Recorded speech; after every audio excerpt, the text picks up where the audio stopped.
If you think about manufacturing in Detroit, the first thing you probably picture is cars. But one company is trying to change all that, using some of Motor City's skilled workforce to make something completely different.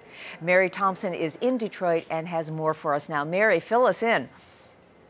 Well, Susie, the name is old, but the company is new. Here at Shinola's 30,000 square foot factory in Detroit, they can make over 1 million watches a year. But that's in the future, a future that's intimately tied to Detroit. In the Motor City, Shinola's making motors for its watches, part of Shinola's plan to revive U.S. watchmaking in a town in need of life support. It's like a crazy idea to make watches in the United States again, but it's possible.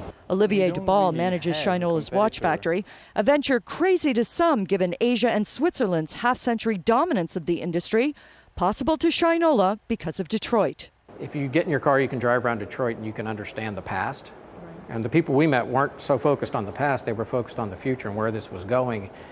That energy is what we wanted to tie into, and that helped evolve the Shinola story.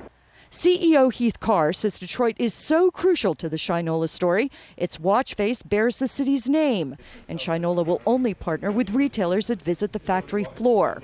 Here, with steady hands and good eyes, 12 workers put together a movement or a watch's motors, 48 pieces with tiny screws. But whether Shinola's story of high-end watches made here in the U.S. sells, Mehmet Tangoran of the luxury website Hotlook says customers will decide. I think it's admirable that they're trying to enter into a market that's very competitive, but I think if the product's right and the styling's right, I think the consumer will be the judge.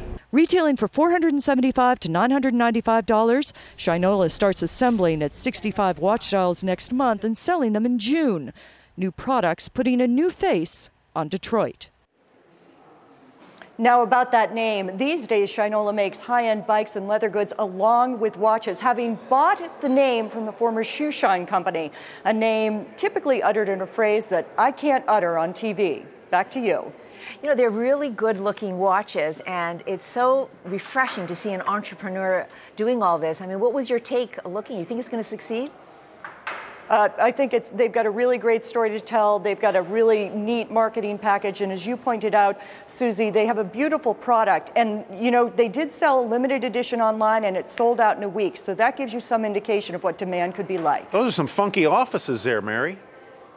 Yeah, it's very cool. I wish I could show you this sweeping view. They have beautiful displays everywhere. They have the high-end bikes hanging on the walls. It's a great space for this company, which again is backed by some savvy retail executives, people with experience in companies like Fossil, of course, which made apparel and accessories. Fascinating story. Thank you so much, Mary.